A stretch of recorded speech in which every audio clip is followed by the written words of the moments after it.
My name is Henry Mugenyi. I am a health reporter and I have covered health rights stories in Uganda for the last 5 years. My country is in the grip of quack doctors. Impersonating me. One doctor has impersonated the other for the last 10 years. I did not have enough evidence. Tonight, I uncover the harrowing truth in the story. That is a criminal offense. The story and identity. I met with Innocent Ssemanda, a medical doctor and epidemiologist with the Ministry of Health. He is challenged with finding a doctor alleged to be defrauding people with his academic credentials for the past 10 years. I'm here to let you know about a potential case of fraud. I have known for a while, almost 5 years now, that there is someone who is likely impersonating me. However, a week ago, I was able to get enough evidence that this someone is actually real, they exist, and I also got to know the extent of this impersonation. Ssemanda learnt of these impersonations when he went to renew his annual practicing license with the Uganda Dental and Medical Practitioners Council. He got a shocker to learn of the existence of another person with similar details. And both APRs were from UMDPC with the same registration number, same primary qualification, but then differing extra qualifications basically, and different images. Ever since, Ssemanda sought support in finding his impersonator from different stakeholders, including the Medical Council, Ministry of Health, and the Uganda Police, to no avail. Ssemanda presented to us several documents said to be his original academic documents and those said to be for fraudster. NBS Investigates takes up the mantle, and we set out to find the answers. Who's the man behind this fraud? Why? How did he manipulate the documents, and where is he? For proper separation and identification, we will tag this victim as Ssemanda the First and tag the suspected fraudster as Ssemanda the Second. Page by page and word by word, we analyze the doctor's academic documents. Uganda Certificate of Education Ssemanda the First is registered under the candidate Innocent Ssemanda, who was age 17, and index number U0069/179. Ssemanda the Second, the alleged fraudster, presents the same details as his own. In the year 2008, both Ssemandas sat for the Uganda Advanced Certificate of Education, attained similar scores, same age, index number, and the same grades. The only identifiable difference is a slight edit on the passport photo. Ssemanda the Second tried to edit the image, but this we can't verify enough. We now head to Makerere University academic transcript. In the year 2014, both Ssemandas were awarded with a Bachelor of Surgery in Medicine and Surgery. Again, both transcripts show the same registration number, same hall of residence, and the same date of birth. This is a rare resemblance, not even for identical twins. But here is the most noticeable difference. On the top right corner is a photo of both candidates. Ssemanda the First has an image of a casually dressed person, by looks could be in his mid-20s, and Ssemanda the Second has a photo of a smartly dressed gentleman and by appearance looks slightly older. It appears there was a re-edit of either the images. This is total fraud. These are a few of the discrepancies that we identify among these documents. I looked at the university qualifications, that is the transcript and the graduation certificate, and these were exactly mine except with this image. Everything, every mark, every CGP, every GPA was mine. And the registration number again was mine at Makerere University. Then I went backwards to look at A-level, what he had submitted, and O-level, everything was mine. Of course, with the A-level certificate, there is a picture, and he had somehow distorted that image to sort of come up with to look like him, but it wasn't really him. You could tell every detail about that picture was me, and he did not change anything. When it comes to the O-level qualification, O-level, that one, he just got my very documentation and he added it. This unique resemblance can only pass for identical twins. One other identifier is the national ID, a highly sensitive national document. This ID is under the name Ssemanda Innocent, a Ugandan national. Here, he altered the date of birth. Specimen A has 28th March 1989, while Ssemanda II has 10th January 1989. The NIN number 2 was altered. Ssemanda I has CM 89 0321 012 MUH. Ssemanda II has CM 89 0341 012 MUH. He only changed from 32 to 34. The card number is as well altered. Ssemanda I has 00031 0744 as its card number, while Ssemanda II has 018303 900. Detailing further, Ssemanda I has 18th September 2024 as the date of expiry, while Ssemanda II has 18th January 2027 as the date of expiry. And the holder's signatures are definitely different. These are glaring acts of forgery and criminality. Ssemanda now feels threatened. If something happens to me, I really think we should hold some people responsible. We should hold the people who have been able to employ this gentleman, for starters, without due diligence, but also the people who are giving him license to continue operating in my name. On this fact-finding mission, we head out to Chambogo College School to ascertain the ownership of these academic documents. The school has a strong record-keeping system. They are able to retrieve all the necessary documents for Ssemanda Innocent, both UCE and USCE.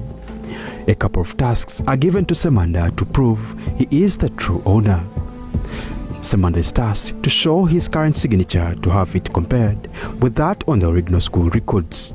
The headmaster has to be sure that I am actually the true innocent Ssemanda, and one of the things he wanted to confirm is my signature on some of the documents the school has and the documents I came along with. Rightly, he did, and both signatures passed the test. Beyond reasonable doubt, he proves right ownership of the academic documents. I had to sign and I had to compare that these two signatures are actually the same. Piecing up more evidence, Ssemanda has fond memories while at the college. This is where I was elected to be a class councillor. As you've seen in some of the pictures, I'm putting on a tie. It's because I was a councillor. Only councillors were allowed then to put on ties and white long sleeves. We made lots of memories from here because this was a class and we used to spend lots of time here. And that can be evidenced by this picture alone, as we've seen. As a Gen Z then, he had some Kodak moments. A moment with buddies he did, of course, miss his hands pocketed.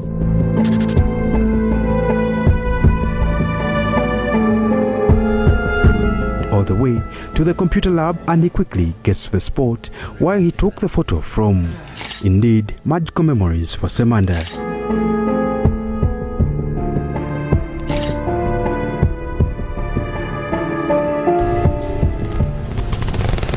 So what I'm trying to do is to recreate a scene of this very picture of Dr. Innocent Ssemanda that was taken 17 years ago when he was seated at this very particular seat on a different computer.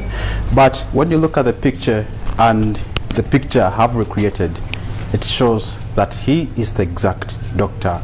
Ssemanda Innocent. Oh yeah, the school got a generator. They had just put it. Again, that's me here.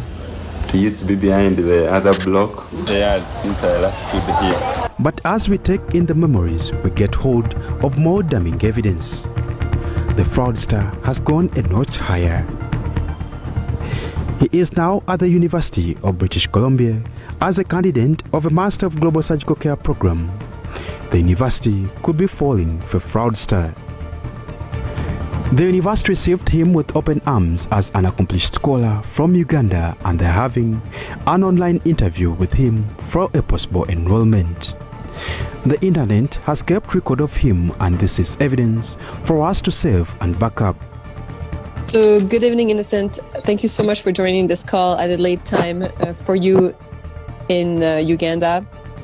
We wanted to talk about you and your journey into the world of research in global surgery and surgical care.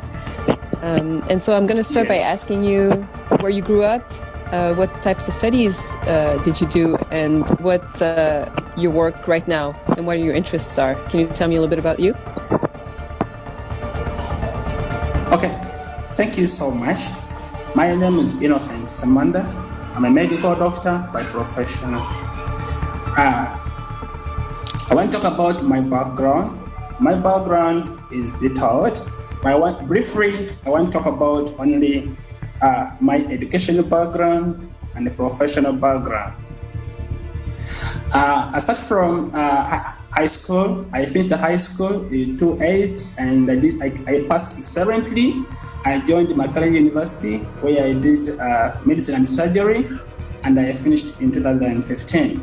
By the end of his submission, the interviewer is overwhelmed by his wealth of knowledge and can't resist working with him. You know what I hope will happen? Like I do hope that you join our masters and you can actually undergo this training, but I also secretly hope that you also will accept to be one of our instructors for the masters, because you have so much wisdom and knowledge and experience that we would really benefit from having someone like you as being an instructor in our courses. I hope you will accept that. This was an engagement he had in January 2021. The alleged imposter has mastered the art of defrauding both locally and internationally. The trick is he never shows his face. He works in shadows.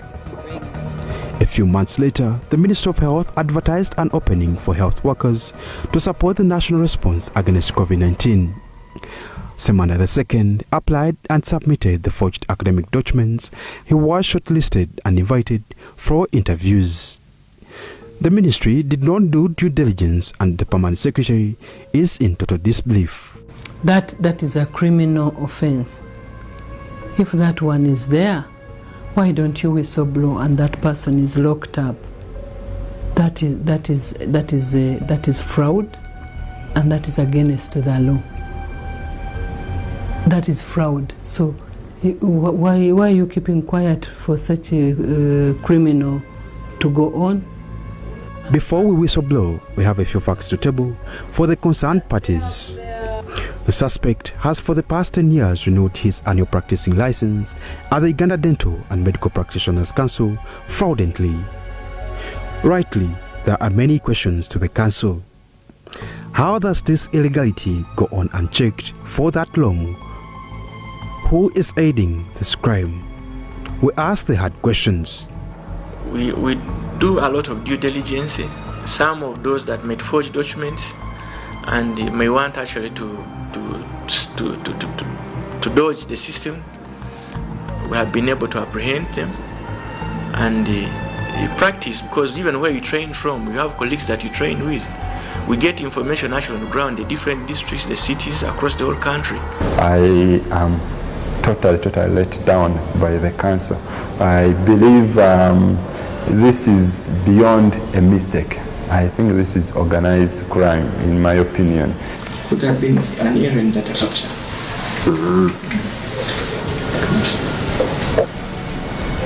Because the system verifies both of them and your system. There's no other down apart from that? No, the only two.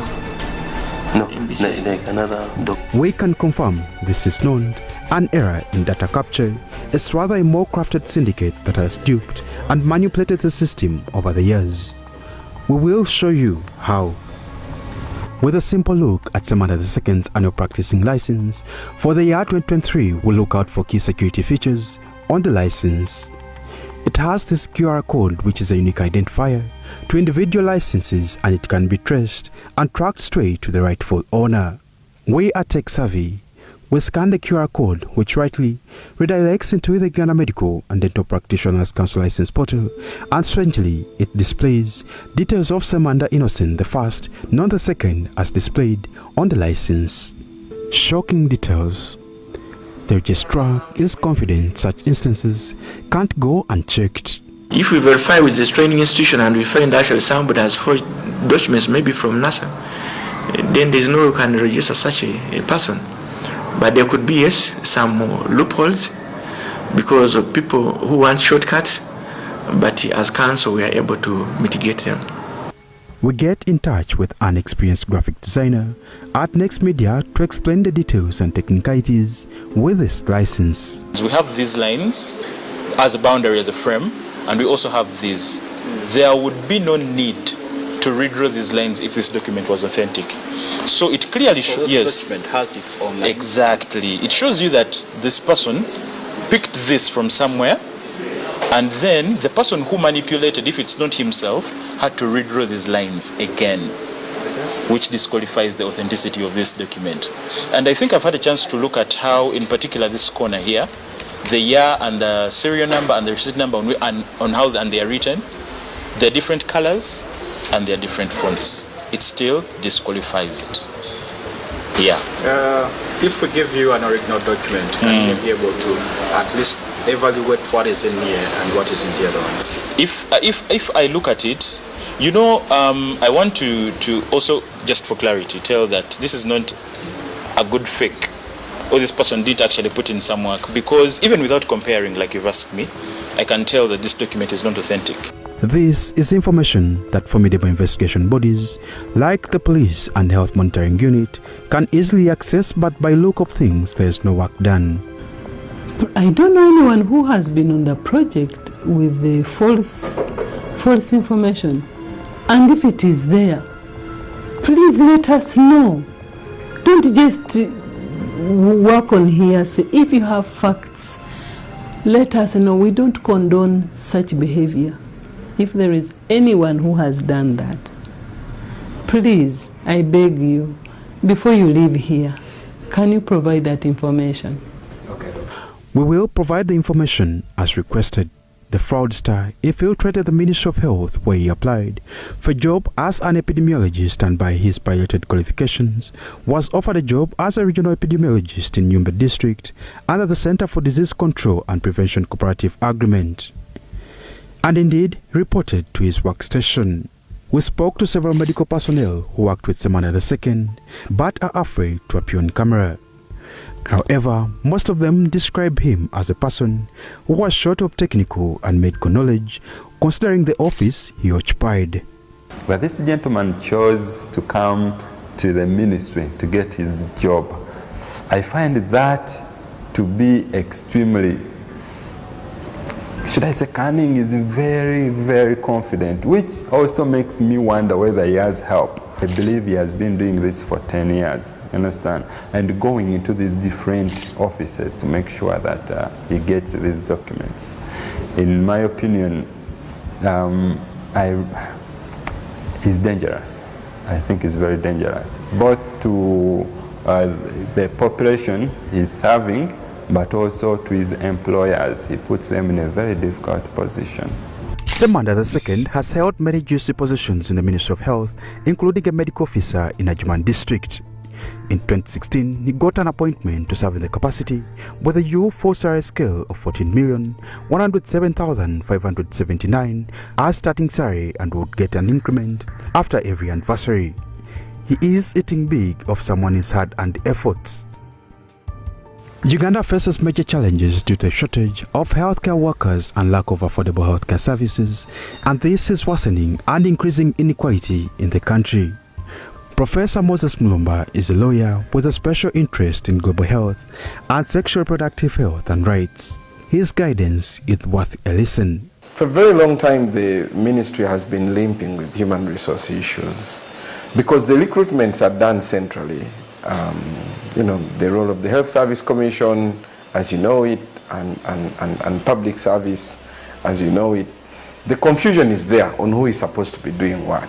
So because the recruitments were not happening, people would get into the ministry on projects and contracts. And because of these approaches of projects, we've found so many people in the ministry for close to 10 years. They are not people in public service per se, but they are people who are working on projects for a very long time.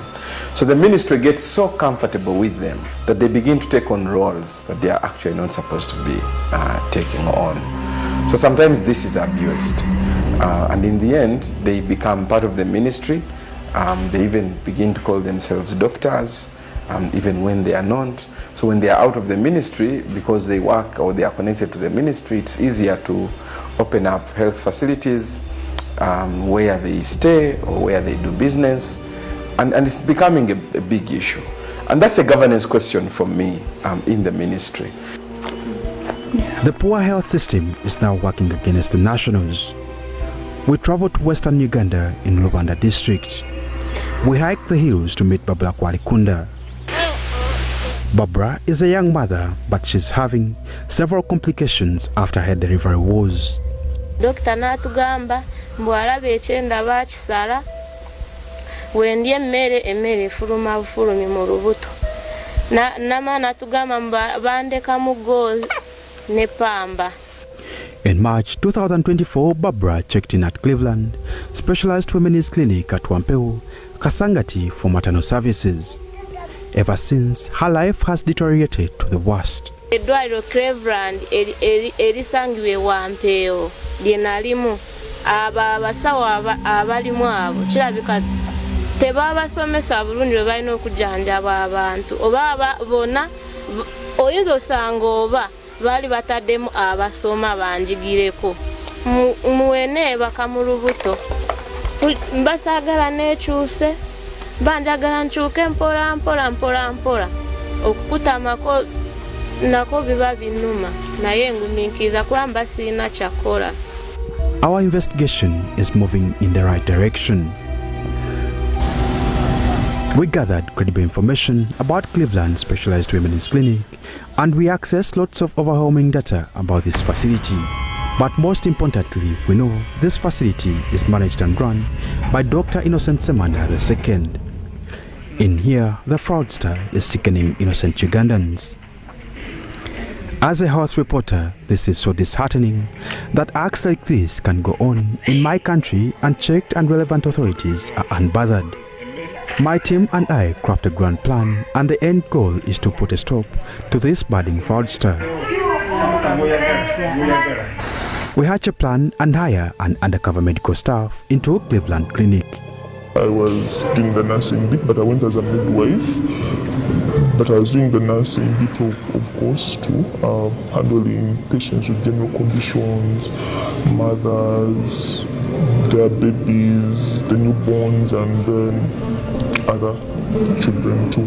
My experience was a good one because I had a chance to work with people, I met people, I learned something from there, of course. Yeah, I was told a few things, but then there are things that were not right. There are things that they do that are not supposed to be done, or there are things they do that are not supposed to be done the way they do them. Somehow, I think it's the hospital's policy, that is how they do them.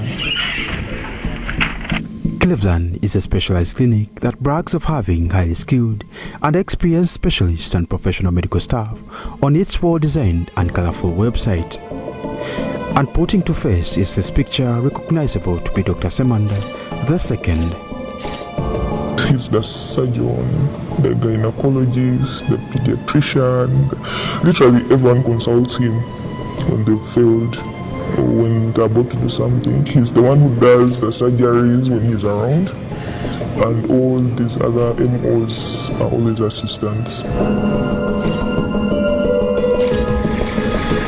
For over 5 months, our undercover staff recorded tons of videos and earthed lots of files and witnessed several illegalities at Cleveland Clinic. This was in the face of our undercover medical reporter, and he takes us through some stunning experiences he witnessed. File 1, on the 21st May 2024, the patient's name withheld for patient protection was admitted into the maternity ward with labor pains but didn't have enough contractions.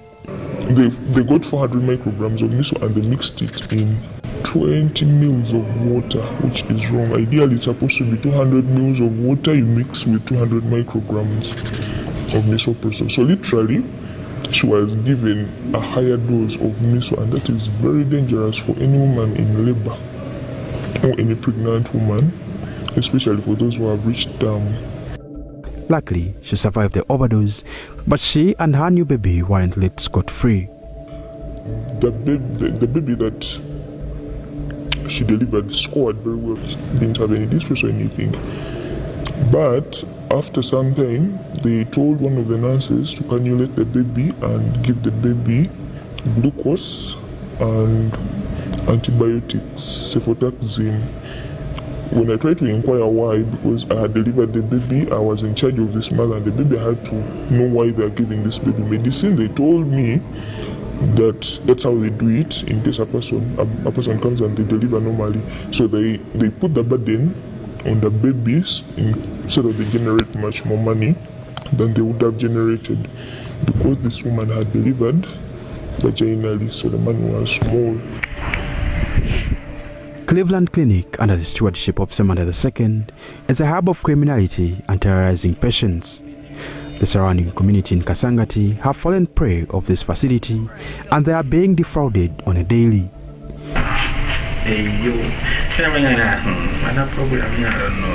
Trust me, 3 days. Baby. Dr. Ssemanda is overly a busy man at Cleveland. Our medical staff recorded this video evidence of the trained epidemiologists performing several surgeries and other medical procedures.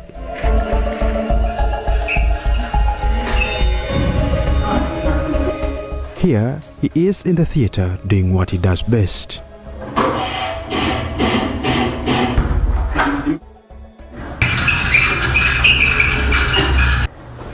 Ssemanda is an all-round medical practitioner.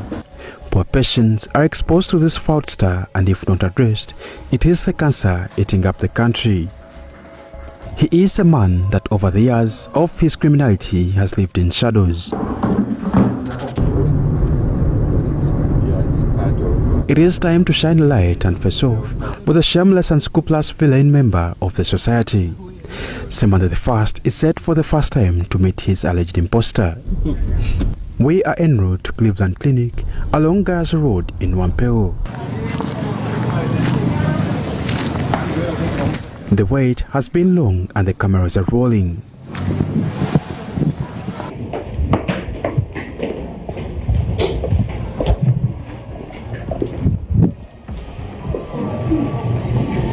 Chief, why are you impersonating me? I'm Ssemanda Innocent, and I understand you call yourself Ssemanda Innocent. I have all the evidence, I have filed a lawsuit, police is coming to pick you, and I now have you on record. Please, show me the evidence that you're Ssemanda Innocent. Right now, right here. It is a moment of truth as the Ssemandas meet. Nothing to say, just call my lawyer. So you have a lawyer. Call the lawyer. Why? Can we check around? We are going to look around at his license, at the facility license. It shows my license number. Dr. Ssemanda. No, I'm not. So why are you going now? And let him show his face. At this point, Ssemanda II does not feel safe. We can go, no problem. Let me call my counsel. I do not think you need a lawyer in this case. Let us call the police. Okay. Hey, look the police. Have you checked his license? Someone needs to check. Can you check on the license? You can. I don't have a license. In my name. Huh? We go to the police officer. Someone needs to check. Go to the police. He prefers walking us to a police station to have matters resolved. Medical school. Yeah. Do you know him? I don't know him. Okay. Let's go to the police. Let us go to the police. Sort out these issues. Folks, may I know him? Papers. I have mine right the here. Police. My lawyer is coming. By the way, it should be on record. I have his papers. The ones he's using is calling his. They are my papers. I can bet on it. We've moved with you guys. You've gone to my former school, Chambogo College. He has never been there. We've gone to the Ministry of Health. Where's the police officer? Any person? No, sir. My No, where's the police? Where's the officer? Have the vehicle. Bring the vehicle, bring. But they will show you where the vehicle was. You refuse to enter the vehicle. I can't use your car. Police officer is coming, eh? Okay, well, let's follow you. Innocent, you can't sit in there. No, come and sit. Come and sit. No, someone sit.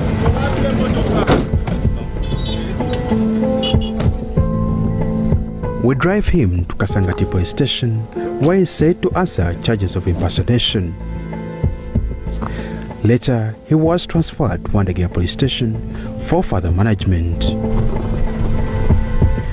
However, the investigating officer at Wandegea did not see the need of holding this long-serving criminal in the coolers, and a few days later set him free with the rhetoric, "We are still investigating." Under the law, impersonation is phrased as personation with the purpose of fraud or dishonest acts. In Section 381 and 382 under the Uganda Penal Code Act, a person who is found guilty of having impersonated another may be imprisoned to serve a term of 7 years in prison. Tales like this are unbelievably happening in our country. We continue to monitor this monster, hallowing actions and lack of accountability within the government systems. NBS Investigates is watching you and exclusively returns soon with a second episode of The Stolen Identity.